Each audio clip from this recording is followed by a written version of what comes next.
Welcome, William Shatner. I will tell you, this probably seems more intimate than you expected. Jim Norton is on his way. He will join us. On his way from hell? Or, I mean, where's he going? Well, you know, where's he been? So to speak, he's defecating. He's defecating. Yes, he's defecating. You know, I didn't want to say it in front of you. You're Will something serious come out of it? Yeah, probably. I mean, is he in trouble? Honestly, he may be. I don't know. Has anybody examined the consistency of his defecation? No, we have interns for that, and so they'll go in when he's done, just to make sure. We have to check. I've got a new puppy. I breed Dobermans, and the thing you look for in a new puppy, he's 14 weeks old, is what's his poop like? Is that right? Yeah. No, is his poop good? Yeah. So the whole conversations with my wife, and is the poop solid? Is it a little dry? Should be more fluids of poop. Is that what it is? Does it tell you like the quality of the puppy or just the diet? Diet. I mean, okay. Well, and whether the puppy is. So your poop, according to Dr. Oz, you know, it should be formed. It should be half circular. Really? Oh, yeah. Long. Well, long. How is long? And the other question is, how do you measure it? Well, that's exactly right. So you have a number of problems there about length, but color and consistency. Right. Well, what about and texture is also tough because that's probably important, but you can't. That's right. You could lose your touch. Right.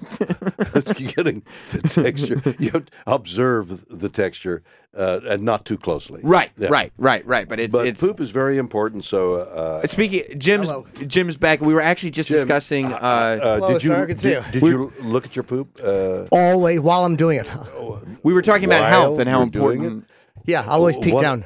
That's a twisted body and thought. It is, yeah. But you know how it is. You slide back, you move the bag, you take a peek.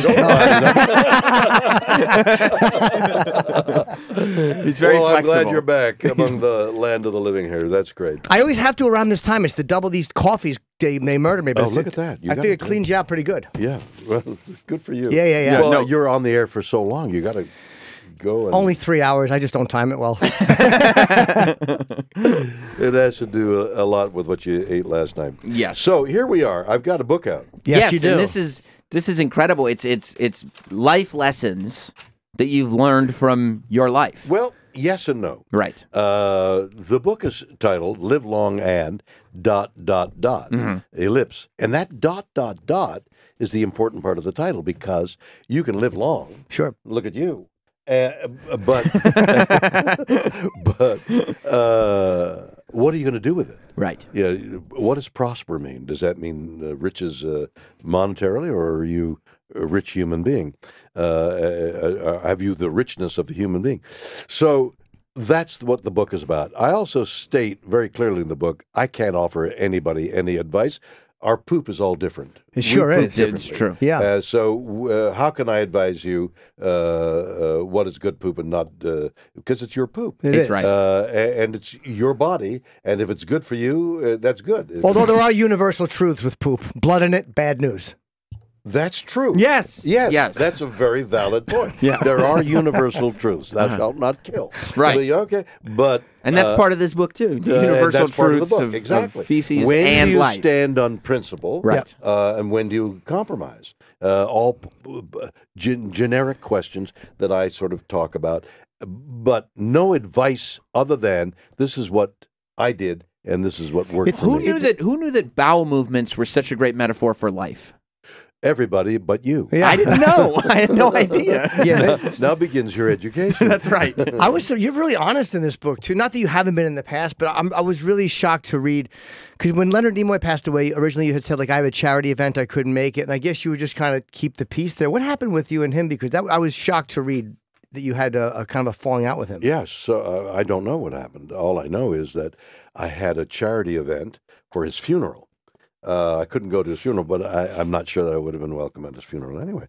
But I couldn't go to the funeral, and what I did do though, what I told the audience, it so happens at Mar-a-Lago, Red Cross. There were we raised millions of dollars for the Red Cross that evening. What I did say to the people at the event was that all our names and fame and all that disappear so rapidly that it's unconscionable. Within weeks, days, months, certainly years, the most famous of people are gone and forgotten. What is not forgotten are good deeds, because they reverberate. They don't have your name attached to it. But if you help somebody and that person helps somebody else, that butterfly wing effect takes place. And for the rest of time, that good deed continues to resonate. But he stopped talking to you for some reason? Yes, I don't know why. And did you, At what point did he? Yeah. About a year before he died. Just out of nowhere then? So, I mean, that's years after you've worked together. I mean, you've had this relationship. 50-year friendship, yeah. Now, was it always a friendship or was it casual? Because no, we had so much in common. Our lives were strangely born 4 days apart. He was in Boston, I was in Montreal, very similar cities.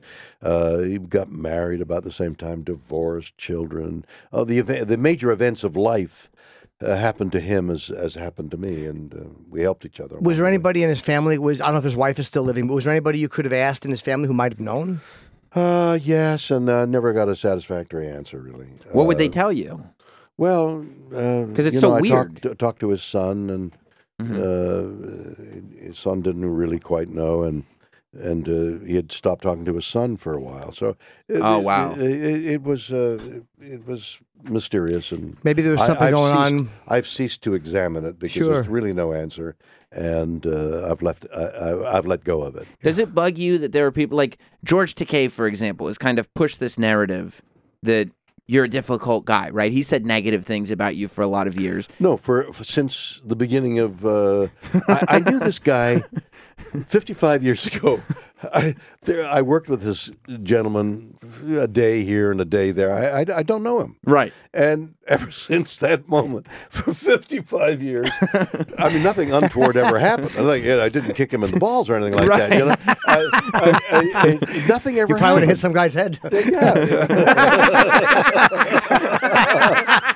While he was defecating. That's right. I don't know him. I don't know what his problem is, and he has spoken badly of me for 55 years. And I keep saying, "What's your problem?" And I never get a satisfactory answer. And he just keeps. You know, he defames me, and I keep trying to rise above it, but I'll have to kick him in the balls. Really. When was the last time you actually saw him in person, like as close as you and I are?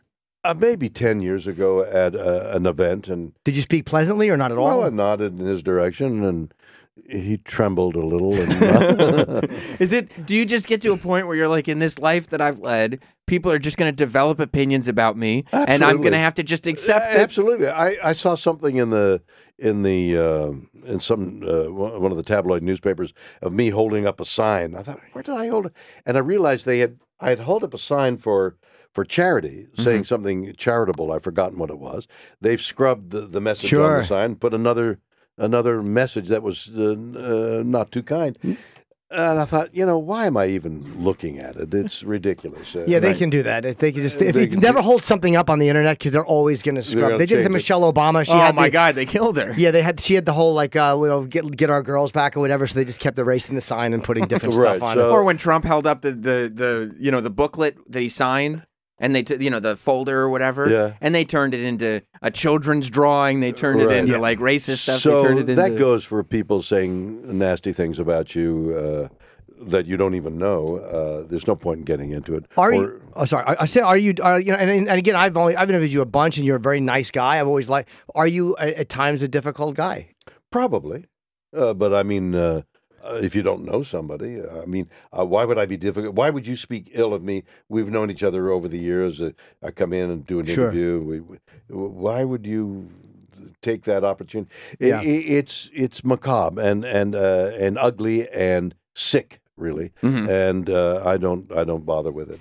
What I am doing is writing books like Live Long and ... We've said it before. And making music. I've got a country music album out there right now that you ought to listen to. What's it called? I didn't even know. It's called Why Not Me? That's one of the songs on it. And it's with Jeff Cook of Alabama. And it's really good. So I'm making music. I'm writing books. I'm on tour. Go to williamshatner.com. Find out where I'll be at a city near you. Like that. I'm riding electric bikes, Pedigo bikes. I'm involved in Solar Alliance, solar power. MyOuterSpace.com. WilliamShatner.com. Go to it and you'll find out what I'm doing. So you have no interest in just slowing down and stopping all this. Well, I have slowed down. This is slowed down. This is crazy to me. This is slowed down. I mean, I looked at a photo of you on a horse recently. I just won a world championship a couple of weeks ago. And I'm at 35. I'm like, I'm not going to ride any horses. It's dangerous. It's ridiculous. I've broken several bones over the years. Why would you do this to yourself? Because I love horses. I love the art of riding a horse and being with horses and breeding horses and being with horses. The same with dogs. I love my dogs. I love to breed them. I love to train them. What kind of dogs? Dobermans. And actually, I love people, and so cultivate people. I love to talk to you and talk about anything. You know, if I wasn't pushing a book, we'd be talking about defecation. I think we could do both. Yeah. They're not mutually exclusive. You just like being active. You love activity. Well, that's why we're alive. Yeah. Lack of activity is you're dead. So the book says, say yes. Say yes to life. At what point in your life did you realize you were at a place where, you know what, I can impart some wisdom? I've kind of figured some stuff out here. I don't have any wisdom. I don't know what I'm talking about. No? No. The truth of what I've come to understand is as you get older, nothing happens. You don't know anymore. You know that your defecation, right, your poop is important. Right. So you take a look at your poop because Dr. Oz says your poop is important. Right. But that's, that's about all you really know. You know what affects you. I better not do that because that makes me, and all I can say, like in the book, this is what I do. If it resonates with you, great. But if it doesn't, don't do it because nobody knows anything anyway, at least of all know anything about you. So you don't have the answers for everybody. I don't have any answers for anybody. This is what works for me. That's it. If it helps, great. If not, okay. Okay, it's an interesting read. Yeah. Yeah. And now, do you feel you talk about tech, like people ask you about tech all the time. Tech, yes. And I feel like you were on a show called Star Trek. Right. And that has left you with this lifelong pressure to be aware of what technology is. Like you're playing a character on a show and all of a sudden you have to know about all the people are asking you. I was like Googling you last night and they were like, here's what William Shatner thinks about virtual reality. Here's what, and I was like, my God, this guy is forced into having to keep up with technology. But because I did that show, I do shows. I did a show last year, I think, which I got to interview a lot of cosmologists and ended up with Stephen Hawking. And I may have done the last interview of Stephen Hawking. Wow. I talked to Stephen Hawking. Talk is communicated with. I communicated with. It's better. But he spoke to me through the computer and then invited me for dinner. And I went to dinner to his house. And I had done a one-man show on Broadway some years ago, and I've toured with it. And at dinner, I was required to speak and did parts of the one-man show in conversation with him. Made him laugh, and he would redden a little. He was highly intelligent, as you know, but his intelligence was always there. His bright blue eyes sparkled, but he couldn't talk, and he couldn't feed himself, and it was an interesting evening. It seems like a little awkward, a lot of pressure on you to carry the conversation. Absolutely. So, I mean, let your mind run over what dinner with Stephen Hawking would have been like. Now, when does he respond? Because I know on the computer he's probably faster than anybody else would be with that. It was laborious. He had a monitor, a mouse, on his cheek, on a muscle on his cheek. He was able to twitch the muscle on his cheek and move the mouse. Wow. And spell laboriously, so that there was high drama when I had asked him questions preset, and he had it already on his computer. So I would ask him the specific question I had to read from a board, so it was exactly what I had sent him months earlier, and he press a button with his cheek, and out would come this answer. But he has said, prior to my engaging him, was he had a question for me. And so I said, now that you answer Michael, what's your question for me? And laboriously, with me looking on, adding to the drama, I, W-O-U-L, and slowly, I would like to know what your favorite Star Trek episode was. It'd be funny if you refuse to answer. Sorry, I don't talk about that. No, I don't That's deal the with that, Stephen. But that's true. And like I say, I made him laugh. And his laughter was a reddening of the cheek and sort of a little sparkle in his eye. What did he eat? It was more liquids. It Right. was more of a soup and he had somebody feeding him. Could he chew it all or no? I don't think so. I think, but he could swallow, right? Like he yes. could actually. I believe that he could swallow Did because he it was seem- going in his mouth. Was your impression that did he live a pained existence, or had he figured out how to be as comfortable as a person can be in that? I don't know how you do that. Yeah. You read about people who are in a coma and can hear everything and see everything, but they can't communicate.